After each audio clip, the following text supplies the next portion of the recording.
الحمد لله رب العالمين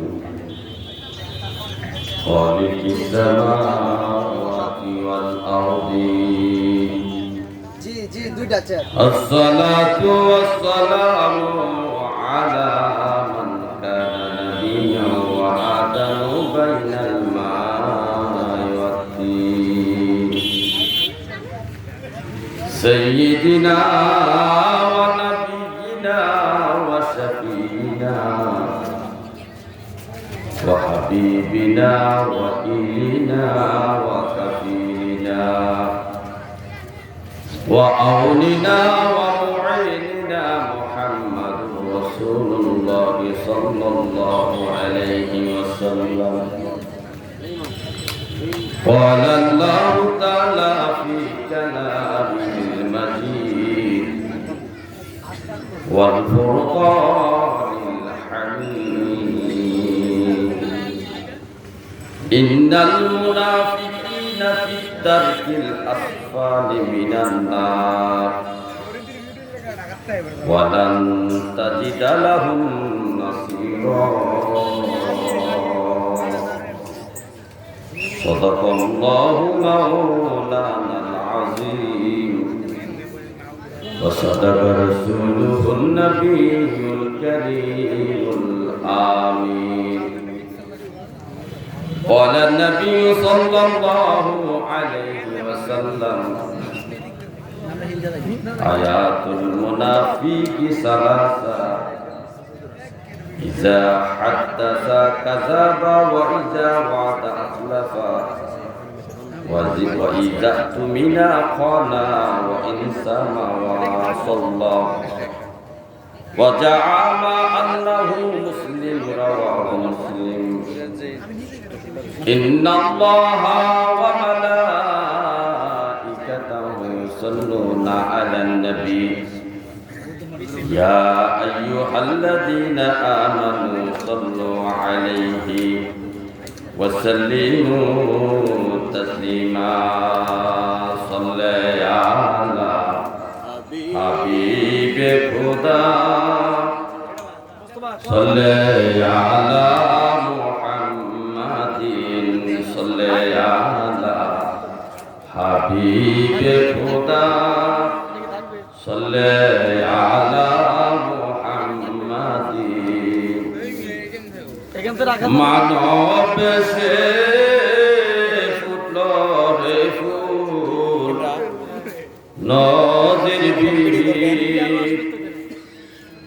মানব সে ফুটল রে ফুল নদীর বিড়ি ফুলের আসে দেশে দেশে পুরীতি নবীন চলে আলা হাবিবে খোদা সাল্লে আলা মুহাম্মাদিন সাল্লে আলা হাবিবে খোদা সাল্লে আলা মুহাম্মাদিন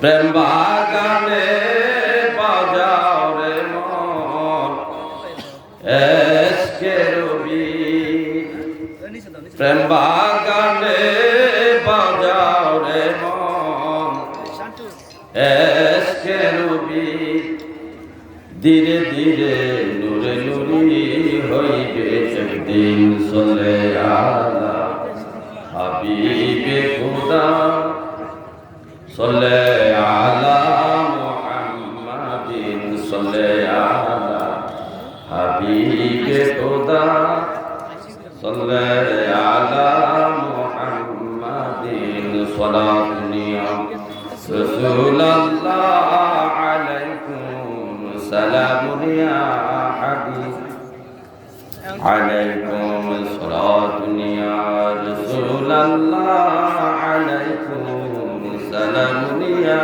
حبيب الله আমল নাই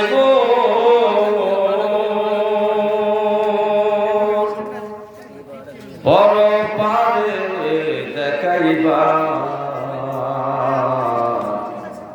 আপনার নামের তসবিহ বর্ষায় আমার সালাত দুনিয়া رسول الله عليكم سلام يا حبيب الله عليكم صلاة يا رسول الله عليكم سلام يا حبيب الله عليكم الحمد لله মহান রব্বে কারীমের দরবারে অপরন্ত শুকরিয়া জ্ঞাপন করছি যে মহান মালিক আমাদেরকে মহান আহলে বাইতের স্মরণে খোরবাস কাদেরিয়া গাউসিয়া দরগাহ শরীফের 18তম উরুস শরীফ উক্ত উরুস শরীফের সম্মানিত সভাপতি পশ্চিম সিংহ দরবার শরীফে আলা হযরত ইসলাম কিবলা মাদাদুল্লাহ আলী সহসভাপতি প্রধান অতিথি বিশেষ অতিথি সহ আজকে এই মাহফিলের প্রধান আকর্ষণ শায়েখ আল্লামা সৈয়দ হাসান আল আজহারি সাবেক ভিসি আল আজহার বিশ্ববিদ্যালয় মিশর এবং বিশেষ বক্তা মুফতি মাওলানা জহুরুল ইসলাম ফরিদী সাহেব খাদেম বিশ্ববিদ্যালয়ের মঞ্জিল সহ দিগার উলামায়ে কেরাম এবং আজকের এই মাহফিলের আহ্বায়ক এই খোরবাস কাদিরা দরবার শরীফের মধ্যমণি যার আহ্বানে আজকের এই উরুস শরীফ অনুষ্ঠিত হচ্ছে ফিরে কাবের শাহ সুফি মুফতি শামসুল আরিফিন আল কাদির খোরবাসী মাদাদুল্লাহ আলী হুজুর কিবলা সহ মাহফিলের উপস্থাপনা এবং এই মাহফিলের নাচ পরিবেশনায় যে হযরত খোরবাসী সাংস্কৃতিক প্রোগ্রাম শিল্পী গোষ্ঠী সহ দিগার সামিনী কেরাম সম্মানিত আশিকান মুস্তফা বর্দানিশী মা ও আমার বোনেরা, এই মাইকের আওয়াজ যতটুকু দূরে যাচ্ছে প্রত্যেকটা ইমানদার মুমিন মুসলমানকে আমি সালাম দিচ্ছি, আসসালামু আলাইকুম ওয়া রাহমাতুল্লাহি ওয়া বারাকাতুহু। আলহামদুলিল্লাহ, আজকের আজম শান উরুস শরীফে অনেক মিডিয়া, অনেক ইউটিউবার মিডিয়া চলে আসছে, যাদের মাধ্যমে আজকের মাহফিল সবার জন্য দোয়া করবেন। তাম পৃথিবীতে পুরো ওয়ার্ল্ডের মধ্যে যাদের অক্লান্ত পরিশ্রমের বিনিময়ে এই সুন্নি আশিকানদের এই মাহফিলগুলো প্রচারিত হচ্ছে, তাম পৃথিবী থেকে সুন্নি মুসলমানেরা আমাদের এই সুন্নি মাহফিলগুলো তাদের মাধ্যমে দেখতে পাচ্ছে। এই জন্য আজকে মাহফিল কমিটির পক্ষ থেকে, এই দরবারের পক্ষ থেকে এই ইলেকট্রনিক মিডিয়া ভাইদেরকে আমি ধন্যবাদ জানাই যে আল্লাহ তাআলা আপনাদের প্রচেষ্টাকে আল্লাহ কবুল করুক এবং আপনাদের আল্লাহ তাআলা যেন ঈমানি শুধু বাকি জিন্দেগিটা বসবাস করার এবং ঈমানি মরণ দান করে বলেন আমিন। হাজিরিন, এই দরবার প্রথমে লেখা আছে আহলে বাইতের স্মরণে। আপনারা জানেন বাংলাদেশের মধ্যে মুহিউদ্দিনে আহলে বাইত রিজভিয়া দরবার শরীফ নামে নেত্রকোনাতে একটা দরবার আছে, যে দরবার শরীফের মধ্যমণি এবং বর্তমানে বদ্দিন শিল্পী সাহেব মুফতি নাজরুল আমিন হানাফি মাদাদুল্লাহ আলী হুজুর কিবলা, ওনার মাধ্যমে ওনার সুহবতে যতগুলা দরবার প্রতিষ্ঠিত হয়েছে তামাম বাংলাদেশে, সবগুলা দরবার আহলে বাইতের একটা অংশ। সবগুলা দরবার কি আহলে বাইতের একটা অংশ। এই জন্য সারা বাংলাদেশে আমাদের দরবার শরীফের অধীনে যতগুলা দরবার প্রতিষ্ঠিত হয়েছে সবগুলা পোস্টারের আগে লেখা হয় মহান আহলে বাইতের স্মরণে আজিমুস শান উরুস মাহফিল। সুবহানাল্লাহ বলতেন না? কারণ আহলে বাইতের মহব্বত ছাড়া আমাদের বাঁচার কোনো ব্যবস্থা নাই। আহলে বাইতের ইশক এবং মহব্বত যদি হৃদয়ে ধারণ করতে পারি, আমাদের আমল আখলাক স্বভাব চরিত্র সব দিক থেকে পরিবর্তন হবে এবং আমরা সত্যিকারে আশিক রাসূল হয়ে নবীর চেহারা মোবারক দেখে দেখে কলমা শরীফ পড়তে পড়তে আজরাইলের হাতে আমরা ধরা দেব। আজরাইল আমাদের জানটা অতি আসানে সহিত আমাদের দেহ থেকে বাইর করে আল্লাহ তাআলার দরবারে আমাদের রুহিয়ে হাজির করবেন। যদি আমরা আহলে বাইতের ইশক এবং মহব্বত তাদের কর্ম পদ্ধতি অনুসরণ করতে পারি, ইশক মহব্বত রাখতে পারি। এই জন্য আহলে বাইতের মহব্বতে আসেন। আমার মুর্শিদ কিবলা একটা মানকাবা শরীফ লিখেছেন। এই মানকাবাত শরীফটা তেলাওয়াতের পরে আমরা ইনশাআল্লাহ সম্মানিত সময় আলোচনা করব আয়াতের উপর এবং হাদিসের নির্ভর করে। আমরা আসলে একসাথে আহলে বাইতের মানকাবা শরীফটা তেলাওয়াত করি। আহলে বাইতের উসিলাতে,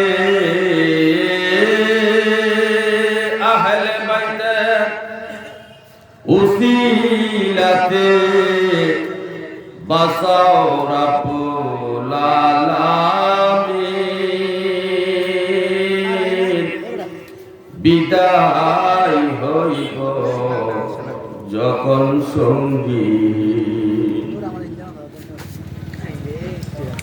বিদায় হইব যখন সঙ্গী।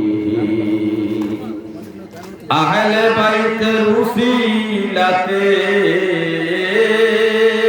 আহলে বাইতের উসিলাতে বাসাও রাব্বুল আলামিন, বিদায় হইব যখন সঙ্গী, বিদায় হইব যখন সঙ্গী। নবীর জিকির, আল্লাহর জিকির, মাওলার ঘোষণা করিলে তাহার জিকির জরে যায় গুনাহ। নবীর জিকির, আল্লাহর জিকির, মাওলার ঘোষণা করিলে তাহার জিকির জরে যায় গুনাহ। দয়া নজর করে দয়াল, দয়া নজর করে দয়াল, হায়াতে দাও নবীর দিন, বিদায় হইব যখন সঙ্গী। আহলে বাইতের উসিলাতে, আহলে বাইতের উসিলাতে বাসাও রাব্বুল আলামিন, বিদায় হইব যখন সঙ্গী, বিদায় হইব যখন সঙ্গী। রহমাতাল লিল আলামিন নবীজি আমার, সারা সৃষ্টির অসহায়দের করিবেন উদ্ধার। ঘোর অন্ধকার কবর আমার, ঘোর অন্ধকার কবর আমার, অপেক্ষায় থাকবে যেদিন বিদায় হইব যখন সঙ্গী। আহলে বাইতের উসিলাতে,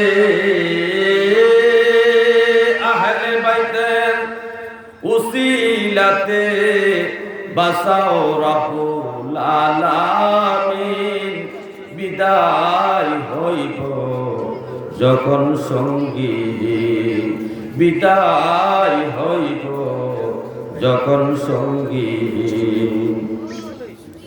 আহলে বাইতের নৌকায় যেজন হইবে সওয়ার, কবর হাসরের বিপদ পাইবে নাহি আর। আহলে বাইতের নৌকায় যেজন হইবে সওয়ার, কবর হাসরের বিপদ পাইবে নাহি আর। স্বয়ং আল্লাহ করবেন দয়া, স্বয়ং আল্লাহ করবেন দয়া, নবীজি হবে জামিন, বিদায় হইব যখন সঙ্গীহীন, বিদায় হইব যখন সঙ্গীহীন। আহলে বাইতের উসিলাতে, আহলে বাইতের উসিলাতে বাসাও রাব্বুল আলামিন, বিদায় হইব যখন সঙ্গীহীন। সবাই বলেন আলহামদুলিল্লাহ। হে আমার ভাইও, আমি যে আয়াতে কারিমা তেলাওয়াত করেছি, যত সময় সংকীর্ণ সংক্ষেপভাবে আলোচনা করার জন্য চেষ্টা করব। একটু মনোযোগ দিতে হবে, গুরুত্বপূর্ণ একটা বিষয় আলোচনা চলবে। আল্লাহ তাআলার সৃষ্টি জগতের মধ্যে এই আদম সন্তানদের মধ্যে দুইটা দল, একটা দল হলো মুসলমান, আর একটা হলো অমুসলিমের দল। একটা হলো দিনদারি, আর একটা হলো বদদিনদারি, বেদিন সম্প্রদায় একটা দল। এই মুসলমান সম্প্রদায় মুহাম্মদ রাসূলুল্লাহ সাল্লাল্লাহু আলাইহি সাল্লামের কালেমা তেলাওয়াত করে মুসলমান হয়েছে, ঈমানদার হয়েছে।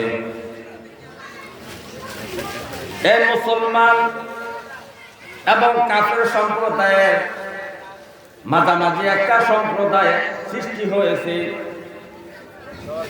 সৃষ্টির শুরু থেকে এই মাঝামাঝি একটা সম্প্রদায় ছিল, কিয়ামত পর্যন্ত এই সম্প্রদায় থাকবে। এই সম্প্রদায়ের নাম হলো মুনাফিক। তবে মজার বিষয় হলো, কোন কাফের, ইহুদি, নাসারা, হিন্দু, বৌদ্ধ, খ্রিস্টান থেকে মুনাফিক সৃষ্টি হয় না। মুনাফিক সম্প্রদায় হবে শুধু মুসলমান জাতি থেকে। যে মুসলমান জাতি নবীর কালমা পড়ে, আল্লাহ পাকের উপর ঈমান এনে, নবীর উপর ঈমান এনে যারা মুসলমান হয়েছে, ওই মুসলমান জাতি থেকে একটা সম্প্রদায় সৃষ্টি হবে, যাদেরকে মুনাফিক সম্প্রদায় বলা হয়। এই মুনাফিক সম্প্রদায় ইসলামের সবচেয়ে বেশি ক্ষতি করেছে। কিতাবে উল্লেখ করা হয়েছে, ইহুদি, নাসারা, হিন্দু, বৌদ্ধ, খ্রিস্টান, মুসলমানের শত্রু যারা ছিলেন, তারা ইসলামের তত ক্ষতি করতে পারে নাই, মুনাফিক সম্প্রদায় ইসলামের যত ক্ষতি করেছে। হে আমার ভাইয়ের গভীর মনোযোগ, নবীজি বলেছেন এই মুনাফিক জাতির আলামত হইল তিনটা। এই মুনাফিক যারা চিহ্নিত হবেন, তাদের মধ্যে প্রধান তিনটা লক্ষণ পাওয়া যাবে। এই জন্য বিভিন্ন জায়গায় লেখা হয়, দেখবেন মুনাফিকের লক্ষণ তিনটা। তিনটা প্রধান লক্ষণ হলো, পাশাপাশি আরো অনেক লক্ষণ আছে, তবে প্রধান লক্ষণ হলো তিনটা। নবীজি বলেন, আয়াতুল মুনাফিকি সালাসা। হে আমার উম্মত শুনো, মুনাফিকের তিনটা লক্ষণ মনে রাখবে। এক নম্বর লক্ষণ হলো ইযা হাদাসা কাযাবা, যখন তারা কথা বলবে মিথ্যা কথা বলবে। যখন তারা কথা বলবে মিথ্যা বলবে। তাহলে আমরা একটা লক্ষণ পেয়ে গেলাম, সে মিথ্যা কথা বলবে। তবে কোন মুসলমান যদি হঠাৎ করে মিথ্যা বলে, আপনি তাকে মুনাফিক বলতে পারবেন কিনা? না, মুনাফিক বলা যাবে না। কতটুকু মিথ্যা বললেন একটা মুনাফিকের লক্ষণ হবে, এর একটা সীমা কিতাবের মধ্যে উল্লেখ করা হয়েছে।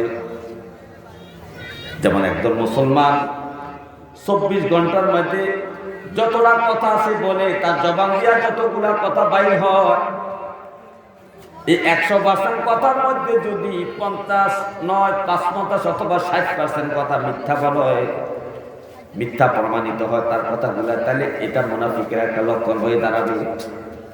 কিন্তু একটা দুইটা মিথ্যা কথা বললে তাকে মুনাফিক বলা যাবে না। এই মিথ্যা কথার পরিমাণটা নির্ণয় করতে হবে। 24 ঘন্টার মধ্যে সকাল থেকে সন্ধ্যা, সন্ধ্যা থেকে সকাল পর্যন্ত যতগুলা কথা বলেছে, মা বাবার সাথে, বিবির সাথে, সমাজের সাথে, হাটে বাজারে ঘাটে, বন্ধু বান্ধবের সাথে বিভিন্ন জায়গায় চলাফেরা করতে যাইয়া ওই মুসলমান যতগুলা কথা বলেছে, এর মধ্যে যদি 55 অথবা 60% কথা যদি মিথ্যা প্রমাণিত হয়, তাহলে ওই ব্যক্তির মধ্যে মুনাফিকের মিথ্যা কথার লক্ষণটা প্রমাণিত হবে।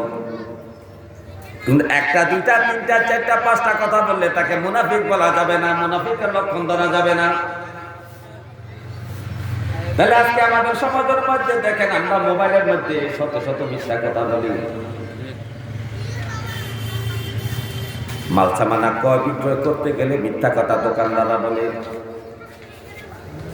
সবজি বিক্রি করতে গেলে মিথ্যা কথা বলা হয়, মুদি দোকানে মাল বিক্রি করতে মিথ্যা কথা বলা হয়, বিদেশে লোক নিবে যে দালালও মিথ্যা কথা বলে, অফিসে আদালতে প্রত্যেকটা জায়গায় মিথ্যার সরাসরি। বর্তমান যুগে এমন একটা অবস্থা হয়েছে, এমন একটা ক্ষেত্র নাই যে ক্ষেত্রের মধ্যে মিথ্যার প্রচলন নাই। ওয়াজ করতে গেলো মিথ্যা ওয়াজ করে, যে ঘটনার কোনো প্রমাণ কোরআনে নাই, হাদিসে নাই, কোনো কিতাবে নাই, এমন ঘটনা মালিফিলের মধ্যে বর্ণনা করা হয়।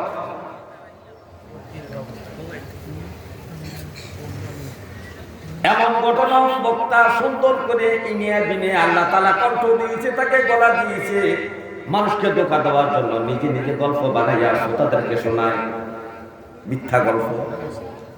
তাহলে মাহফিলের মধ্যেও মিথ্যা গল্প দ্বারা শ্রোতার মন আকর্ষণ করা হয়, আর সর্ব জায়গায় শুধু মিথ্যার সরাসরি চলতেছে। হে আমার ভাই, পৃথিবীর মধ্যে যতগুলা পাপ আছে, এক একটা পাপের এক একটা শাস্তি হবে। দুইটা পাপ আছে দুনিয়াতে, দুইটা পাপের দুর্গন্ধ হাসর মাঠে ছড়াবে। আপনি নামাজ পড়েন না, যে নামাজি হাসর মাঠে উঠছেন, আপনার শরীর থেকে দুর্গন্ধ প্রকাশ হবে না। কিন্তু জেনা করে যদি হাসর মাঠে উঠেন, জেনা করে শরীর থেকে একটা দুর্গন্ধ বাইর হবে।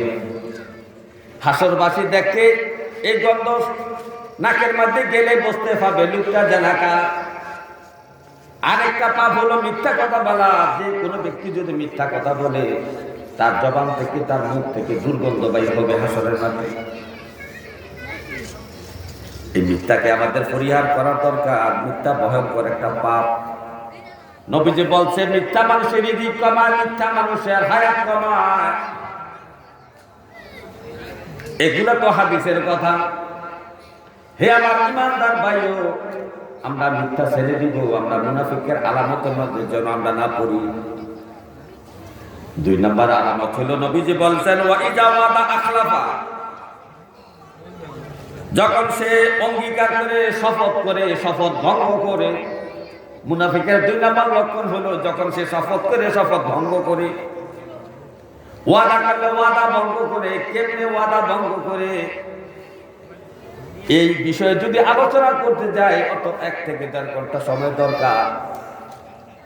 প্রতিটা খাতে খাতে, প্রতিটা ক্ষেত্রে ক্ষেত্রে, প্রতিটা জায়গায় জায়গায় আমরা ওয়াদা বরখেলাপ করি, অঙ্গীকার শপথ ভঙ্গ করি।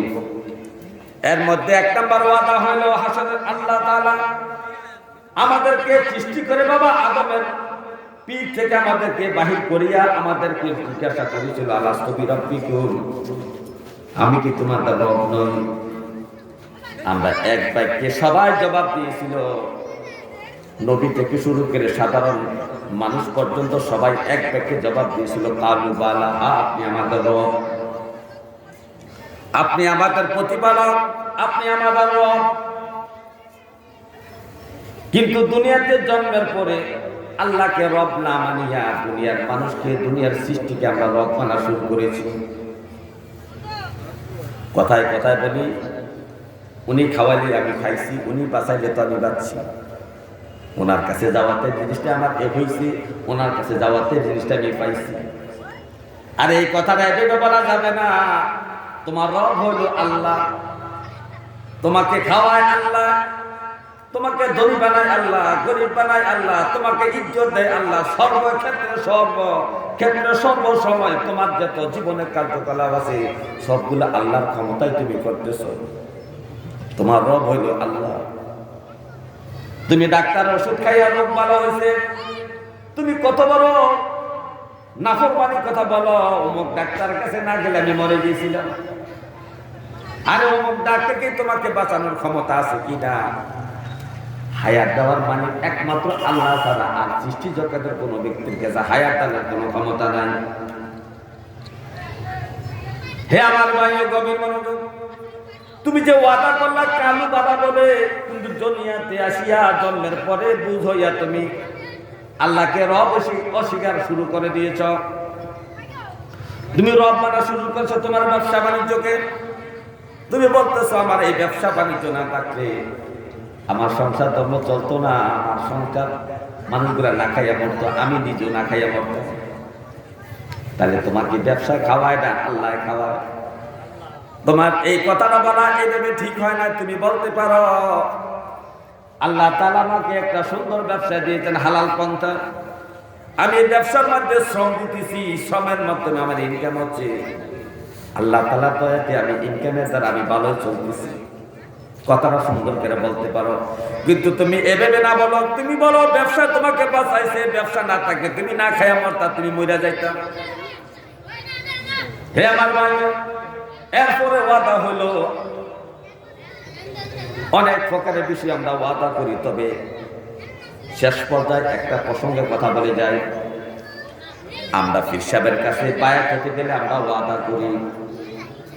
আমাদের হুজুর কাবলা, আমাদের পীর সাহেব হুজুররা আমাদেরকে বায়াতের সময় ওয়াদা করায়। আমি ওয়াদা করতেছি চুরি করব না, জেনা করব না, মিথ্যা কথা বলবো না, সত্য কথা সর্বদাই বলবো, 5 ওয়াক্ত নামাজ আমি পড়বো, রমজান মাসে রোজা রাখবো, সুযোগ দিলে হজ যাকাত আদায় করবো, কর্তা বসিরা করবো, হালাল কামাই করবো, হারাম থেকে বাঁচিয়ে থাকবো, সুদ খাবো না, ঘুষ খাবো না। এই কথা আমরা হিসাবের মাধ্যমে বায়াত হই কিনা বলেন, ওয়াদা করি কিনা বলেন?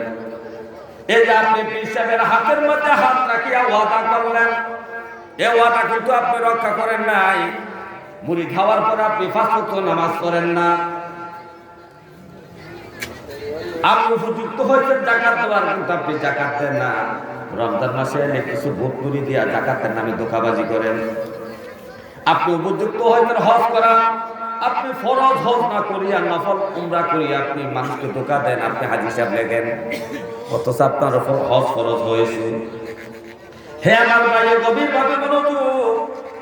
বিশ্বের সাথে যতগুলা বিষয়ে ওয়াদা করি সবগুলা ওয়াদাই আমরা ভঙ্গ করতেছি। এখন শতকরা 90% মুরিদ বিশ্বের সাথে যে ওয়াদা করে ওয়াদাগুলা ভঙ্গ করে, 10% মুরিদ ওয়াদা রক্ষা করে বিদায়। এই 10% মুরিদে আল্লাহর ওলি হইয়া যায়। কারণ পীর সাহেবের মহব্বত নিয়ে আমল আখলাক করে ওয়াদা পূরণ করতেছে, সে ভাবতেছে আমি কিভাবে ওয়াদা ভঙ্গ করব। আরে আল্লাহর এক ওলির সামনে, আল্লাহর এক ওলির কাছে একজন গুনাহগার ব্যক্তি আসলেন। তার নেশা হলো মদ খাওয়া। তার নেশা কি? মদ খাওয়া নেশা। তখন পীর সাহেব হুজুর দেখলেন তাকে যদি মদ খাওয়ার জন্য আমি বারণ করি, সে তো আমার এই নিষেধটা মান্য করতে পারবে না, মদ খাইয়া ফেলবে। তখন পীর সাহেব হুজুর তার কাছে বায়াতের সময় ওয়াদা নিলেন, বাবা তুমি ওয়াদা করো, বায়াত করো আমার কাছে, এই বিষয়ে ওয়াদা করো, তুমি মিথ্যা কথা বলবা না, আমার সামনে তুমি অন্যায় কাজ গুনার কাজ করবা না, মিথ্যা কথা বলবা না, আমার সামনে তুমি অন্যায় গুনার কাজ করবা না।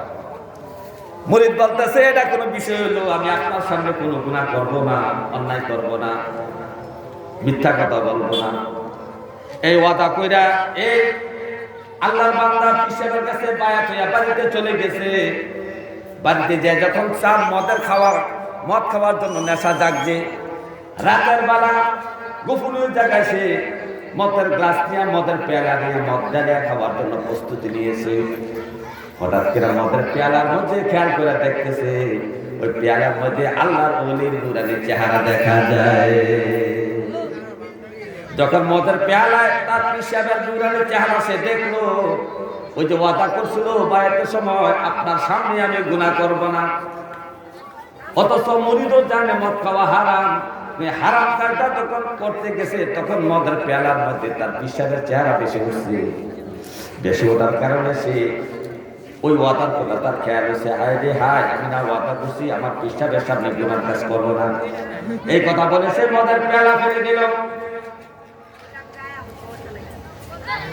তাহলে প্রত্যেকটা বিষয় বিশ্বাসের সাথে আমরা ওয়াদা করেছি, এই ওয়াদার মাধ্যমে আমাদের মুরিদগিরি আমরা ঠিক রাখতে হবে। আজকে